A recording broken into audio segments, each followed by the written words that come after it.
ये आकाशवाणी है। प्रस्तुत है कार्यक्रम कंट्री वाइड।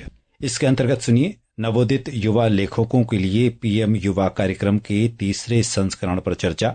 इसमें भाग ले रहे हैं राष्ट्रीय पुस्तक न्यास के निदेशक युवराज मलिक और आकाशवाणी संवाददाता कमल कुमार प्रजापति।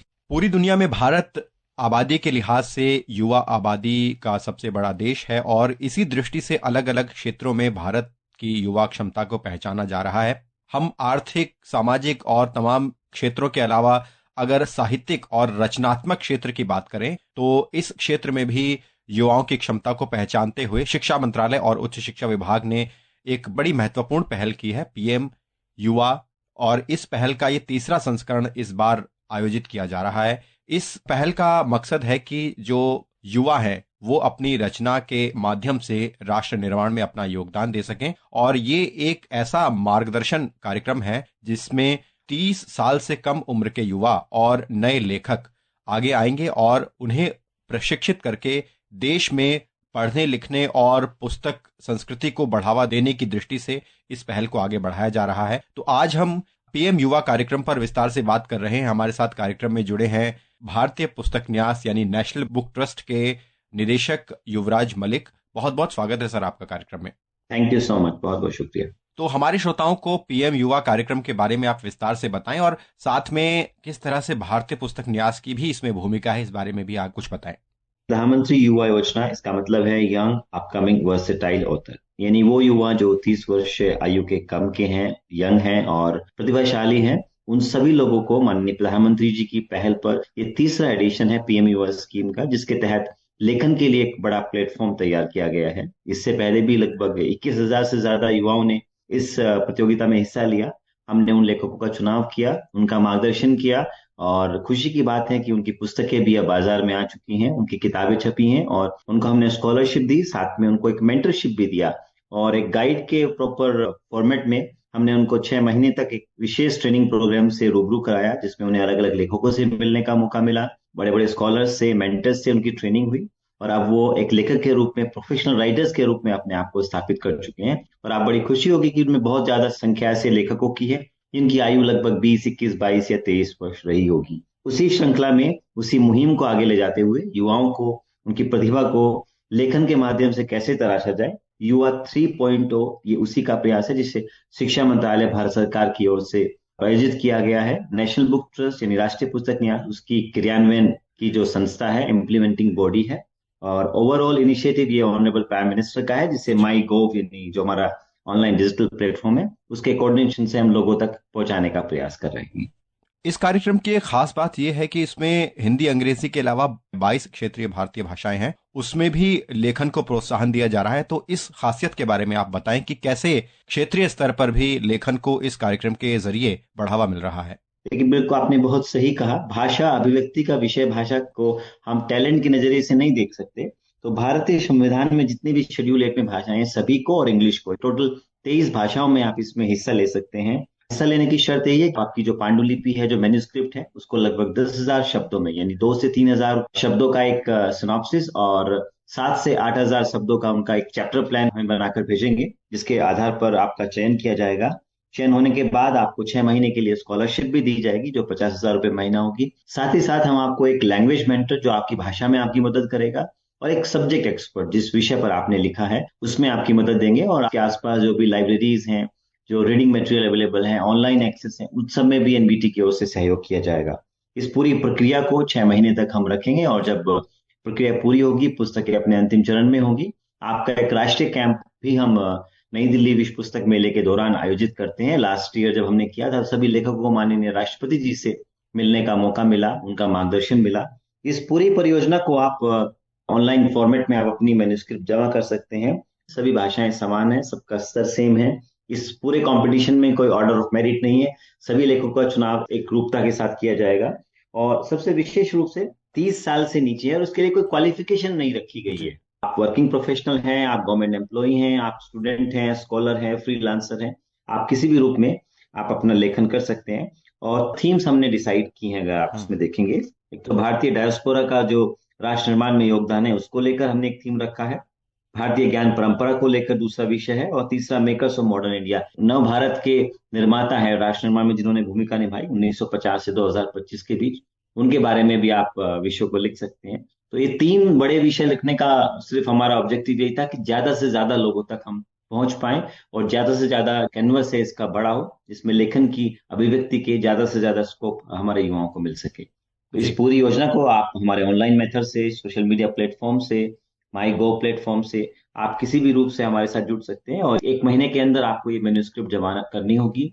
फिर हम इसका स्क्रीनिंग करेंगे, इवेल्युएशन करेंगे, और फाइनल सिलेक्शन के लिए हम उन लोगों के साथ इंटरव्यू भी कंडक्ट करेंगे। तो इस पूरी प्रक्रिया को एक विस्तृत रूप से 3 महीने का समय हमने रखा है। जी, निश्चित तौर पर। और जो पिछले 2 संस्करण हुए हैं उनकी कुछ सफलताओं के बारे में आप हमारे सुनने वालों को बताएंगे कि किस तरह से युवाओं ने भागीदारी निभाई है, और किस तरह के लेखन और रचनात्मक जो लेख हैं या आपके पास जो एक मटेरियल आया है वो किस तरह का रहा है, और कैसे उत्साह के साथ युवाओं ने पिछले सत्रों में भाग लिया है। ये हमारे लिए भी बहुत सुखद अनुभव रहा कि हम देश की युवा पीढ़ी को समझ पाए, उनके साथ जुड़ पाए, और उनके अंदर कितना टैलेंट है ये हमें जानने का मौका मिला। लगभग 21,000 युवाओं ने हमारे पास अपनी मेन्यूस्क्रिप्ट जमा की। अपने आप देखिए कि अगर 21,000 लोगों ने आपके पास मेन्यूस्क्रिप्ट जमा की है, तो कितने लोगों ने उस बारे में पढ़ा होगा, प्रयास किया होगा।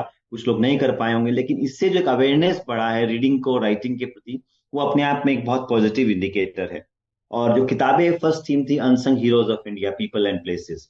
तो उसमें जो किताबें आई, कुछ घटनाओं का जिक्र आया, उन सब घटनाओं को हमने भी इतिहास के पन्नों में कभी नहीं पढ़ा था। इन युवाओं ने उन विषयों को रिसर्च किया, हिस्टोरिकल फैक्ट में गए, जगह जगह से अपना मटेरियल इकट्ठा किया।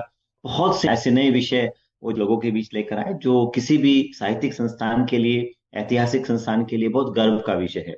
और केवल यही नहीं, उनमें से कुछ लोगों ने राइटिंग को प्रोफेशनली इतना डेवलप कर लिया है, क्योंकि अभी कुछ किताबें उन लोगों ने अपनी खुद पब्लिश की है, क्योंकि एक हैबिट बन चुकी है, उनका ग्रूमिंग हो चुका है, उनका स्किल डेवलपमेंट हो चुका है। तो केवल वो एक पुस्तक तक सीमित रहे ऐसा नहीं है, ज्यादातर लोगों ने इस लेखन की स्किल को आगे बढ़ाने का काम किया है, और देश को भी एक अच्छा साहित्य मिला है, अच्छा कंटेंट मिला है। तो दोनों ओर से युवाओं के लिए अपॉर्चुनिटी है, और देश के लिए एक अच्छे कंटेंट डेवलपमेंट प्रोग्राम का ये एक इनिशिएटिव है। और सबसे सुखद बात ये रही कि जी काफी बच्चे जो स्कीम में सिलेक्ट हुए हैं, वो बहुत से बच्चे स्कूल में भी थे, 14 साल, 15 साल, 16 साल या 17 साल, और ज्यादातर बच्चे कॉलेज में थे, 18 to 21 के ब्रैकेट में। ऐसा माना जाता है जी कि यूनिवर्सिटी में जो स्कॉलर्स हैं वो ज्यादा अच्छा परफॉर्म करेंगे, बट ऐसा नहीं है। टैलेंट ग्रास रूट लेवल पर भी है, और उनको अपॉर्चुनिटी प्रदान करने की बात है, ताकि वो अपने टैलेंट को शो कर सके। इस स्कीम से ये दो बड़ी बातें हमारे सामने निकल कर आई। इसमें क्योंकि नेशनल बुक ट्रस्ट की बहुत बड़ी भूमिका है, तो इसमें एक बात यह भी है कि जो इस योजना के तहत जिस तरह से चरणबद्ध तरीके से इस योजना को लागू किया जा रहा है और इसमें युवाओं की भागीदारी को सुनिश्चित किया जा रहा है, तो उनकी जो किताबें हैं उनको एनबीटी द्वारा प्रकाशित भी किया जाएगा और अनुवाद भी उनका किया जाएगा। तो इस बारे में हमारे श्रोताओं को बताएं कि किस तरह से पुस्तकें प्रकाशित करके युवाओं को प्रोत्साहित किया जा रहा है इस कार्यक्रम के जरिए। बिल्कुल, ये पहला चरण है जिसमें हम उनकी भाषा, जिस भाषा में वो लिखना चाहते हैं, उसमें प्रकाशित करेंगे। केवल प्रकाशित ही नहीं करेंगे, दूसरे हम्म। चरण में जो इसमें किताबें हैं, उनकी परफॉर्मेंस को देखते हुए हम उनको बाकी भारतीय भाषाओं में भी ट्रांसलेट करेंगे, ताकि एक भाषा का अच्छा साहित्य दूसरी भाषा में भी पहुंच सके। यही एक स्पिरिट है जो भारत को जोड़ती है, साहित्य के जरिए, ज्ञान के जरिए, संस्कृति के जरिए। तो एक भारत श्रेष्ठ भारत की कल्पना का भी ये एक विस्तृत स्वरूप है जो हम आगे लेकर आएंगे। दूसरी बात, जो किताबें आपको हमने पब्लिश की हैं, आपकी स्कॉलरशिप के अलावा हम लाइफ टाइम रॉयल्टी भी आपको देंगे। पूरी जो रिस्पॉन्सिबिलिटी है वो राष्ट्रीय पुस्तक न्यास की होगी, और उसके बाद उन किताबों को उनकी मेरिट के आधार पर ट्रांसलेट करने का काम भी नेशनल बुक ट्रस्ट आगे करेगा। इस कार्यक्रम का एक और बड़ा मुख्य आकर्षण है कि जो युवा लेखक हैं जो चुने जाएंगे वो प्रतिष्ठित लेखकों के साथ बातचीत करेंगे, जो साहित्यिक उत्सव होते हैं उसमें वो हिस्सा लेंगे, और जो भारत की समृद्ध विरासत और आधुनिक प्रगति है उसको दर्शाने वाले विविध जो साहित्यिक कार्य हैं उसमें अपना योगदान देंगे। तो इस बारे में भी थोड़ा बताएं। केवल लिखने तक ही ये प्रक्रिया सीमित नहीं रहेगी। नेशनल बुक ट्रस्ट पूरे देश में पुस्तक मेलों का आयोजन करता है, लिटरेचर फेस्टिवल्स को ऑर्गेनाइज करते हैं, बहुत सी लिटरेरी एक्टिविटीज होती हैं, मीट द ऑथर प्रोग्राम्स होते हैं। तो यही सब लेखक हमारे ब्रांड एम्बेसडर्स हैं, जिनको हम जगह जगह लोगों तक लेके जाएंगे, ताकि लोगों को प्रेरणा मिले और इन युवाओं को एक अच्छा एक्सपोजर मिले। केवल लेखन तक ही नहीं, पूरे इकोसिस्टम के 3 पार्ट होते हैं। पहला है राइटिंग, जो एज ए राइटर आप करते हैं। दूसरा है स्पीकिंग, जिसमें आप अपने आप को अभिव्यक्त करते हैं। और तीसरा है जो डायस्पोरा, दी ऑडियंस हैं, जो लिसनर्स हैं, व्यूअर्स हैं, पाठक हैं, तो लेखन, प्रकाशन और पाठक के बीच का सेतु का काम नेशनल बुक ट्रस्ट पूरा करेगा। और इन सब युवाओं को देश के अलग अलग हिस्सों में अपनी बात रखने का भी हम प्लेटफॉर्म देंगे, ताकि वो अपनी बात को केवल लिखने के माध्यम से नहीं, अभिव्यक्ति और अपनी जो ओरल स्किल्स हैं उसके माध्यम से लोगों तक पहुंचा पाए। राष्ट्रीय शिक्षा नीति 2020 की जो मुख्य बातें हैं उसमें रचनात्मकता भी एक बहुत बड़ा विषय है, तो उस बात को कैसे ये कार्यक्रम और ज्यादा व्यवहारिक बना रहा है, जिससे कि युवा आगे चलकर ऐसे कार्यक्रमों के माध्यम से अपनी जो रचनात्मकता है उसको आगे ला रहे हैं? बिल्कुल ठीक कहा आपने। राष्ट्रीय शिक्षा नीति 2020 एक बहुत व्यापक ब्लूप्रिंट है राष्ट्र निर्माण का, जिसमें देश की युवा पीढ़ी, ह्यूमन रिसोर्स को कैसे डेवलप किया जाए। उसमें एक रीडिंग इंपॉर्टेंट पार्ट है। जो लिखता है वो पढ़ता भी है, क्योंकि लिखने के लिए पहले आपको पढ़ना पड़ता है। अगर आप 10 पेज पढ़ेंगे तब शायद एक पेज अच्छे से लिख पाएंगे। तो रीडिंग और राइटिंग साथ साथ चलती है, और ये जो मुहिम है, ये जो योजना है, कहीं ना कहीं राष्ट्रीय शिक्षा नीति के जो मैंडेट है उसको आगे ले जाने का काम करती है। और हमारे युवाओं में, स्टूडेंट्स में, चाहे वो किसी भी लेवल पर हो, ये उनकी जो पावर ऑफ एक्सप्रेशन है, क्रिएटिव स्किल्स हैं, कॉग्निटिव स्किल्स हैं, रीडिंग हैबिट्स हैं, उनकी जो कल्चर को लेकर अंडरस्टैंडिंग है, तो उनको अच्छा नागरिक बनाने में एक बहुत सकारात्मक रोल प्ले करती है। और उनकी इंटेलेक्चुअल एबिलिटी को तो निश्चित रूप से एक विस्तार मिलता ही है। एनईपी में स्किल्स को बड़ा महत्व दी गई है, उसको रिकॉग्नाइज किया गया है। और लर्निंग इकोसिस्टम लिबरल हो, ओपन हो और मल्टी डायमेंशनल हो, इंक्लूसिविटी के साथ हो। तो आप देखिए, हमने सभी भाषाओं को भी लिया है, भाषाओं के बीच के जो साइलोज हैं उनको भी ब्रेक किया है, इक्वेलिटी वाला प्लेटफॉर्म भी रखा है, और इक्विटी को भी इसमें हमने शामिल किया है। क्वालिटी किताबें हम लेकर आएंगे, सभी लोगों को अवेलेबल हो, देश के कोने कोने में हम ये किताबें पहुंचा पाए सस्ते दामों पर। तो एनडीपी का भी कहीं ना कहीं यही मैंडेट है, quality, equality, accessibility, equity, affordability, इन सब एस्पेक्ट्स को हम जोड़ेंगे तो राष्ट्रीय शिक्षा नीति और पीएम युवा योजना एक दूसरे के साथ मिलती हुई आपको नजर आएंगी। जो 2026 का विश्व पुस्तक मेला होने वाला है उसमें भी एक बड़ा मुख्य आकर्षण होगा, जिसमें कि पीएम युवा 3.0 लेखकों के लिए आयोजित किया जाएगा। आगे की जो भविष्य की कुछ योजनाएं और कार्यक्रम हैं इस पुस्तक मेले के साथ साथ, अगर आप वो भी बता पाए। इन सभी सेलेक्टेड लेखकों को हम विश्व पुस्तक मेला 2026 में विशेष अतिथि के रूप में बुलाएंगे, ताकि उनको पब्लिशिंग की, प्रकाशन की दुनिया का, लेखन की दुनिया का एक बड़ा स्वरूप देखने को मिले। तो हम चाहेंगे कि हजारों लेखकों से भी इन लोगों को रूबरू होने का मौका मिले, संवाद करने की अपॉर्चुनिटी मिले, और इस विमर्श से उनका एक विस्तार हो, उनकी पर्सनैलिटी में निखार आए। ये हमारा प्रयास है। और केवल दिल्ली तक ही नहीं, हम इस पुस्तक मेले को देश के अलग अलग कोनों में, चाहे आप पुणे करिए, नागपुर करिए, मुंबई करिए, या फिर आप उड़ीसा में कहिए, या जम्मू कश्मीर में आप श्रीनगर कहिए, तो इस प्रकार के देश के अलग अलग कोनों में आपको ऐसे पुस्तक मेले दिखाई देंगे। और इन लेखकों को भी उन पुस्तक मेलों से जुड़ने का, अपने टैलेंट को शोकेस करने का एक हम मौका देते रहेंगे। इसके अलावा बहुत से लिटरेरी इवेंट्स, लिटरेरी एक्टिविटीज और लिटरेचर फेस्टिवल्स भी हम अपने साथ इंटीग्रेट करके चलते हैं, जहां इन लेखकों को अपनी बात रखने का, अपनी पुस्तकों को लोगों तक पहुंचाने का हम प्लेटफॉर्म देते रहेंगे। और मैं आपके माध्यम से सिर्फ यही कहना चाहूंगा कि आप पढ़ते रहिए। रीडिंग हैबिट सोसाइटी को एक अच्छा समाज देती है, देश को एक राष्ट्रमान की ओर लेके जाती है। जहाँ सिटीजन पढ़ते हैं वहीं देश आगे बढ़ता है। हमने अपनी हेल्पलाइन नंबर भी जारी किया है, मैं आपके माध्यम से लोगों को बताना चाहूंगा, 8800409846। मैं फिर रिपीट करूंगा, 8800409846। और हमारी ईमेल भी है nbtyuva3.0@gmail.com।